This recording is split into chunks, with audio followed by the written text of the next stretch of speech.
From Good Morning Maryland. Thank you so much for tuning in to our monthly Facebook Live. We have a GBMC expert, as always, with us. Have you had the kids in a situation where maybe they fell, they split open their chin, and you have to rush to the ER? You know that feeling. It's scary for parents and a child. Or maybe you've had an extended stay at the hospital with a child. Well, today we are talking about great ways to prep your child and your family for what can be a really scary time. So I'm joined by Jennifer Seiler, a certified child life specialist, pediatric emergency department and inpatient unit. Thank you so much for joining us. Thank you for having me. Did I get the title right? You did. Perfect. Yes. All right. Well, I know a lot of people were wondering, what is a certified child life specialist and what do you do?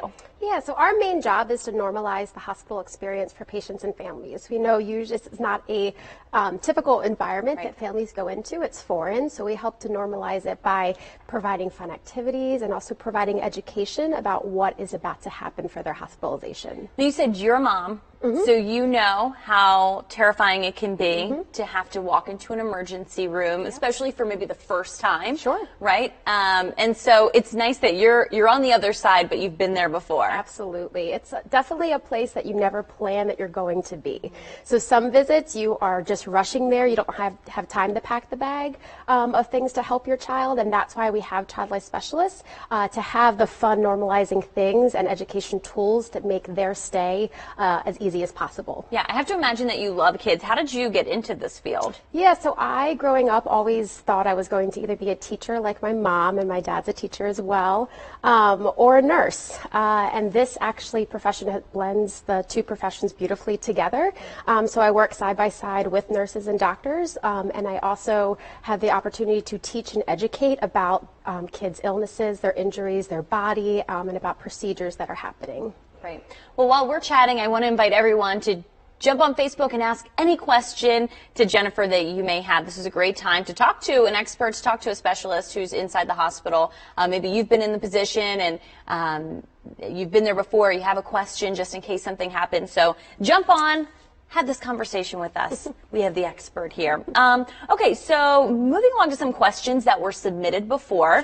Sure. Someone asked, if I bring my child to the GBMC emergency department for an asthma attack, will he automatically be seen by a child life specialist? So we hope so. So we are staffed currently on Unit 39, which is the ER inpatient unit, from 12 to 10 p.m.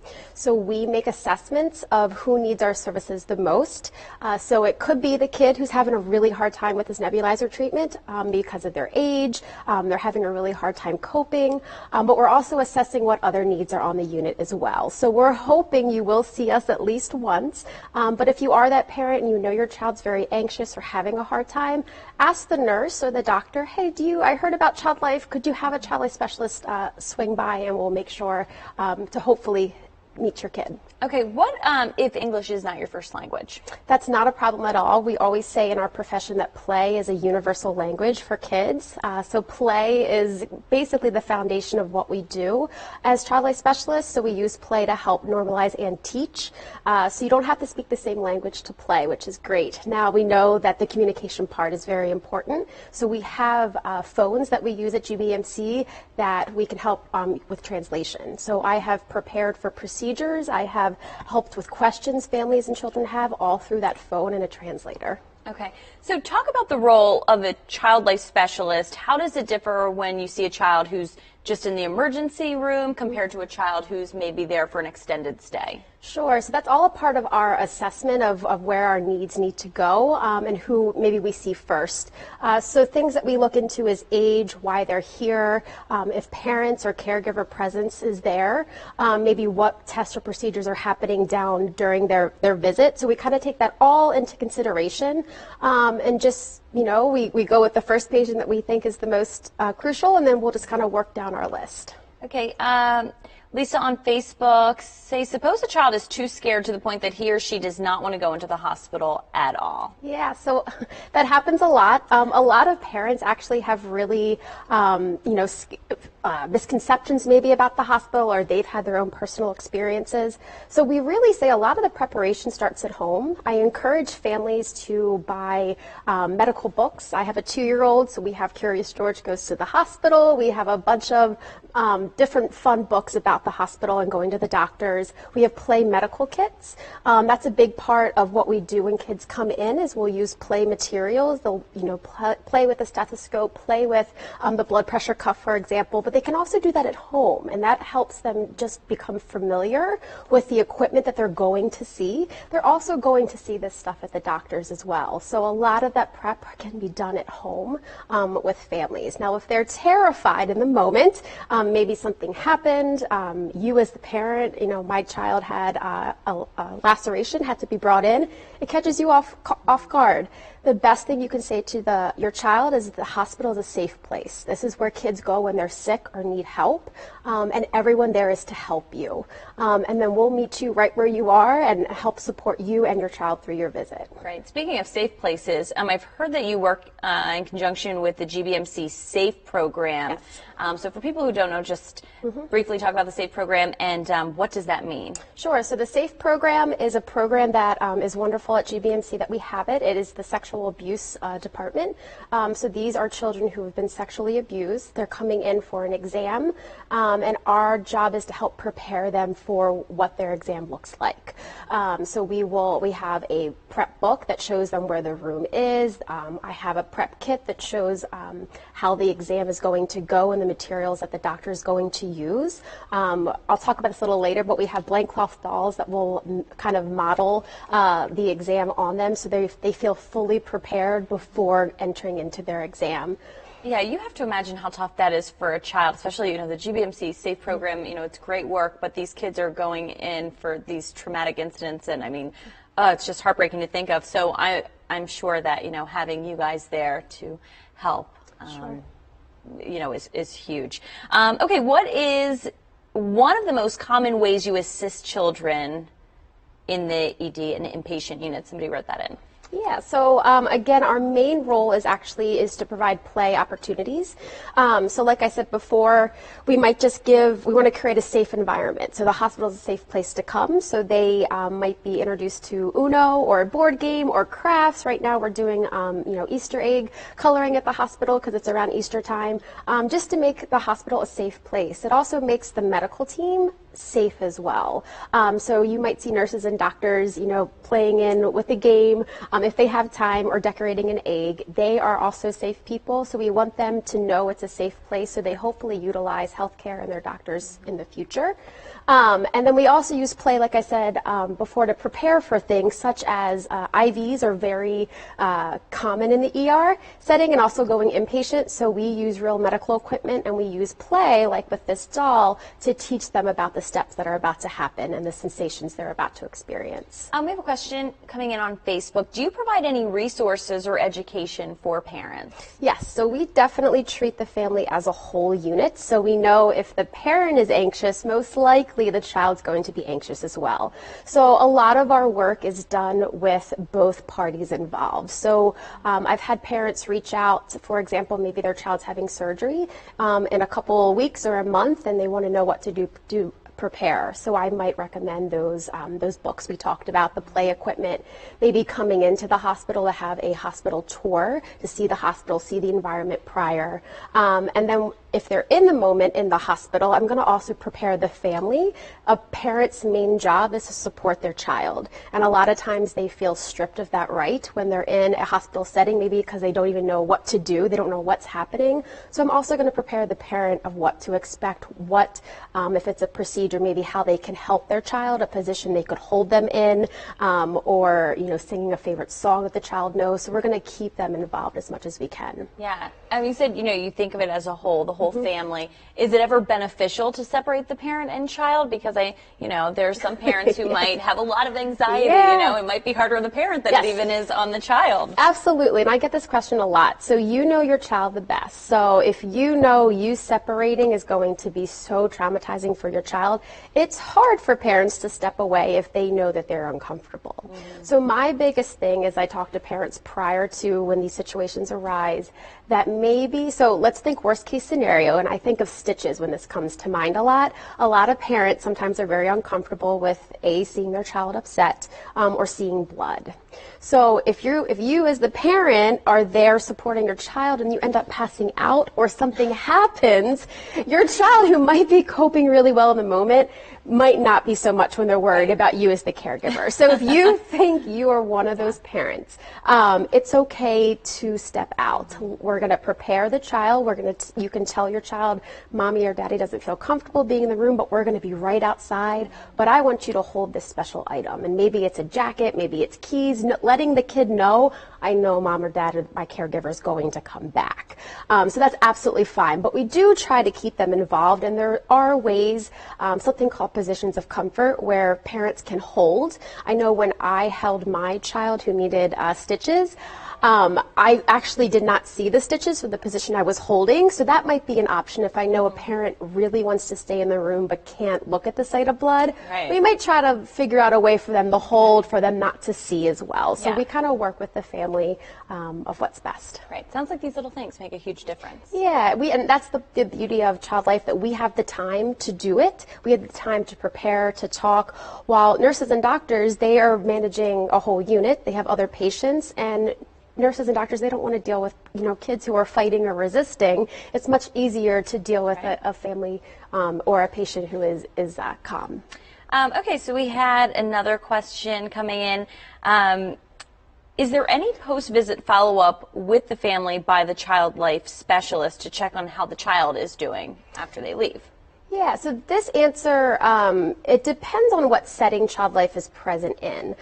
In our current setting, in the ER and inpatient unit, there really isn't a lot of follow-up that is done unless a family, reaches out to us, calls us, or emails us and says that they're still noticing their child exhibiting these behaviors. But in a setting such as maybe in NICU, I used to work in an oncology clinic where there was a lot of support groups that was led by Child Life and other disciplines as well. We might do follow-up there where they're coming back to the hospital or someplace else, and we're just ensuring or keeping that connection, which is important. We also strive on being very professional and not having really outside contact outside of supporting them as a patient. Are Child Life services, are they additional fees? Are they covered by insurance? How does that work? So that's the awesome thing about GBMC. It's very unique to have a community hospital that has Child Life services because we do not bill for our services. We're not like any discipline. You'll never get a bill for us working with your child, which is great. But at the same time, the money has to come somewhere to fund our program. So that's why we really strive on monetary donations to keep this program running and keeping it at GBMC. Okay, thinking about maybe a new baby in the family who might be sick, a preemie, in what ways do you think a Child Life Specialist could assist or engage siblings of patients in either the pediatric unit or the NICU? Yeah, so as I said, that we treat the family as a whole. So siblings are often forgotten when their sibling is hospitalized. So in a NICU situation, that is it's a lot of new things that are going on in the family. It's a lot of stress. The biggest biggest support, I would say, for the sibling is to keep some kind of routine for the sibling at home, whatever it might be. So making sure that they're staying in school, keeping their bedtime routine as close as they can, and then also having time where someone is letting them know what's going on with their sibling. So maybe if we are hoping to expand our services into NICU, there would be a Child Life Specialist there at the hospital that would take pictures of what their sibling's room looks like, all the wires, all the monitors, and we will prepare that child before going back to see their sibling, which probably looks a little different from what maybe the books they read at home or other siblings they might have. So we want to prepare them for that experience. Adults with special needs patients, can a Child Life Specialist be called to help with adult special need patients? Yes, so we have been consulted for those patients. We have to make sure the pediatric population is taken care of first. We're only one child life specialist right now per shift. But if we do have time, at the very least, we're going to provide recommendations for the nurse or doctor who's asking about things that they can do to support that adult who needs. If we have time, you might be able to go up and make an assessment, maybe create a schedule for them, recommend different play activities or items to help with aiding communication.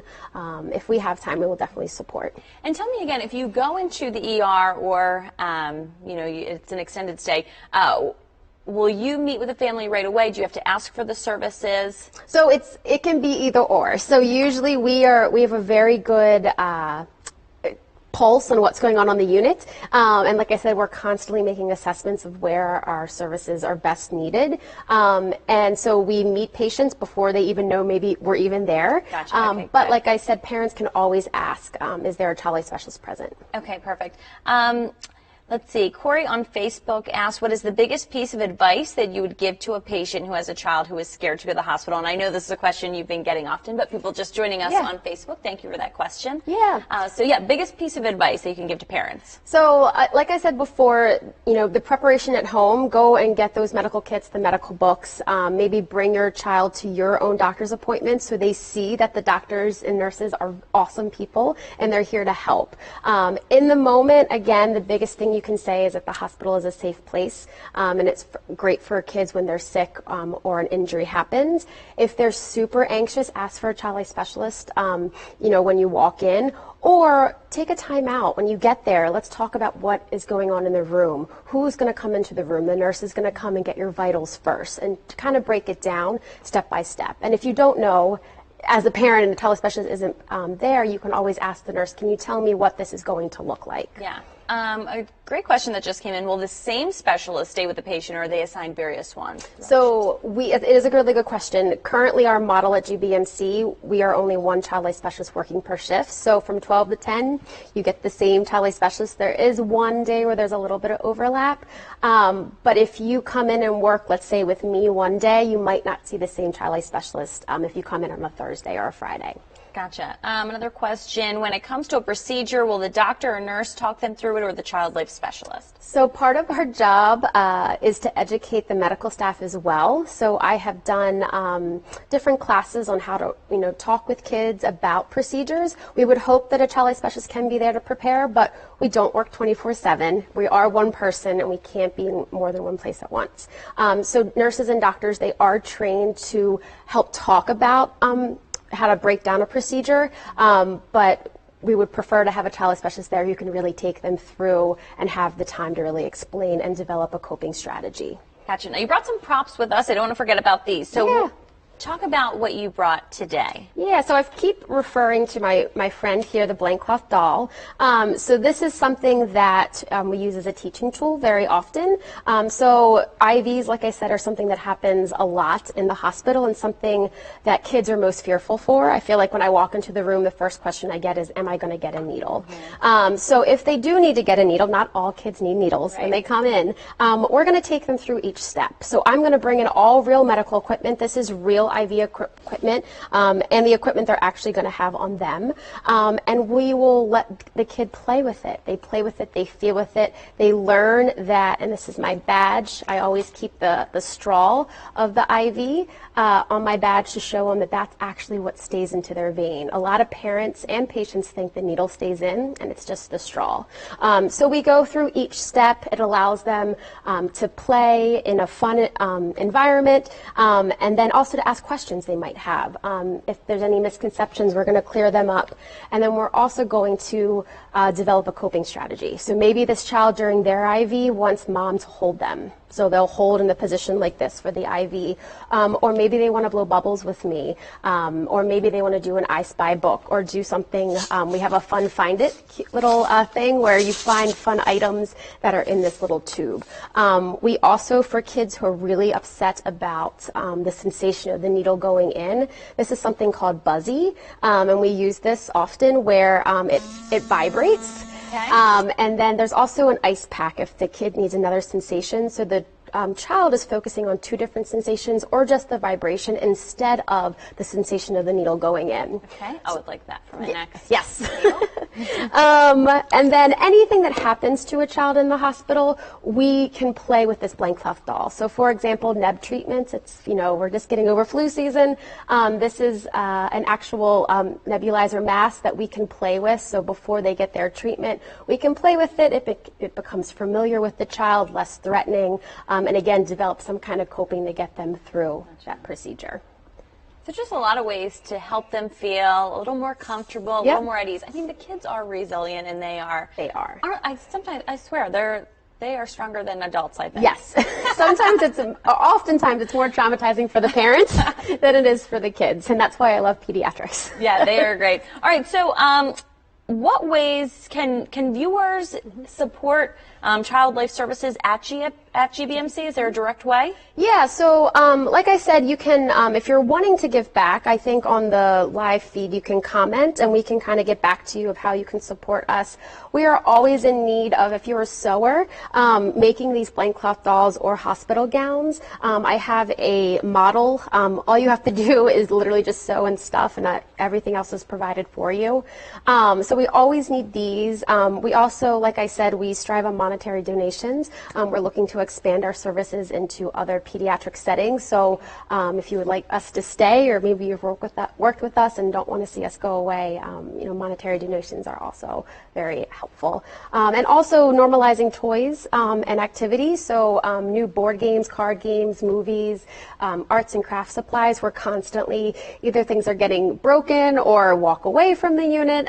So we need to constantly restock our supplies. So that is another way to support. Yeah, these are amazing services, and I know that not everyone has heard of them. So I hope that we were, able to teach viewers something new if they are at the ER at GBMC or an inpatient in there. So thank you for everything that you do with our kids out there and for keeping them safe in the hospitals and making that situation just a little less stressful for everyone. All right, well, thank you so much for joining us here on Facebook Live with our GBMC expert. We hope to see you next time. Have a great day.